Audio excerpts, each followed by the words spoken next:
So for the people that don't know me, I have a rare neurological condition called MDDS, and it all started back in July 2021 after a 12-hour night flight. I was 28 years old. I'm currently 30. Now keep in mind, from 2019 to 2021, I took 6 12-hour flights. The first 5, everything was perfectly fine. I don't know what happened on this last flight because I got MDDS, okay? Now, I got on a 4-hour boat ride, okay, and that just made it even worse with the MDDS. Now, a lot of people, they think MDDS is just like, oh, that's just a balance disorder. What's the big deal? People have no idea. This causes many symptoms, okay? It causes, from my experience, ear fullness, head pressure. You feel like you're in slow motion, like you're in the moon, okay? Brain fog, disorientation, heavy body, visually induced dizziness. I mean, just so many symptoms that it is just crazy. Okay. Now, I don't have low testosterone. I don't have thyroid issues. It makes no sense how I got MDDS. Okay. And I would tell you that I would not, $1 million, I would rather just not have MDDS.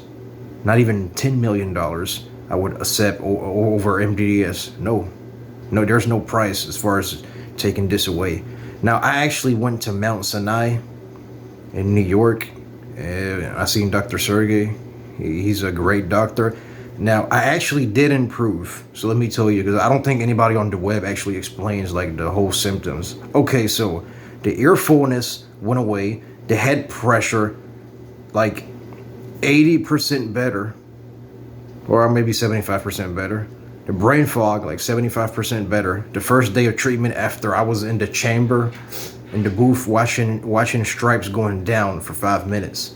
However, the motion sensations, like the rocking, it could not be eliminated. Like I was rocking like front to back, like, front to back. But now it's the opposite. Now it's like I go back in front and I go back in front. That was the opposite. Okay. Now my symptoms re-triggered. The head pressure, the brain fog is back to how it was before. Okay.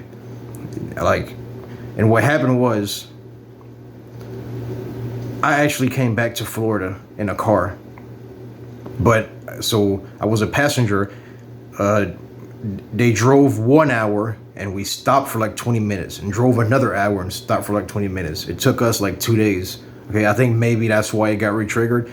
Now, I did not want to take an airplane because I hear so many bad stories, and my experience, I don't want to take an airplane, okay? So I just, last resort, I'm like, you know what? I'm just gonna have to, like, I can't keep thinking about this as far as what transportation am I gonna use to go and come back? I'm like, just forget it. Let's just rent a car. So that's what I did. Okay. Now, from my experience, I did notice the brain fog. Every time I take a car ride for like 3 or 4 hours, it's like the brain fog gets triggered because I went to Miami from Clearwater, Florida to Miami. And when I came back, the brain fog was triggered. But the rocking stayed the same. It doesn't trigger, but the brain fog does. So this is what's going to happen. I'm going to go back to Mount Sinai next year, okay? I'm not going to return back to Florida. Okay, I got my father in Connecticut. I'm just going to go to Connecticut and just stay there permanently. And I'm going to actually split it up into 3 days. It's like 2 hours from Mount Sinai to Connecticut. I'm just going to drive or be a passenger 30 minutes day 1, 30 minutes day 2, 30 minutes day 3. Is that what? An hour and a half? Okay, maybe 4 days. That's what I'm going to just stay in 4 different hotels. I'm trying to exceed this, like, I just don't know, seriously. There's another treatment that is actually the habituation treatment where it's supposed to weaken velocity storage. Okay, I guess you sit in the OKN booth and the chair spins and the stripe spins or something like that. I'm not too sure, but it's supposed to weaken velocity storage, reduce the time constant of the VOR. And I'm not a medical doctor or anything, but just based on what I was reading. And what interests me is, I guess based on the animal study, the monkeys who had short VOR time constants, they could not develop MDDS in any way.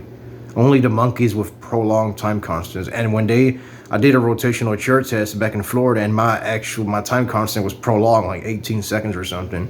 Now this treatment here is supposed to cut off the time constant. I mean, maybe with this treatment, the brain fog doesn't re-trigger coming back home. I'm not sure, but I'm just gonna stay in Connecticut, you know. And even then, I don't know if the brain fog is gonna stay away. I mean, I guess I got higher chances of the brain fog staying away. And like I said, as far as the motion sensations, you know, it just changed to the opposite direction. Now I feel like I'm going back now, and did like back front. You know, like before treatment, it was like front to back. So maybe he can tweak it or something like that. Now I think I'm satisfied if my brain fog and the head pressure, the heavy body, if we're able to keep that at a low level, then, you know, I think, you know, that's decent enough. But unfortunately, it returned, and that's why I don't plan on returning back to Florida next year. So, you know, that's about it.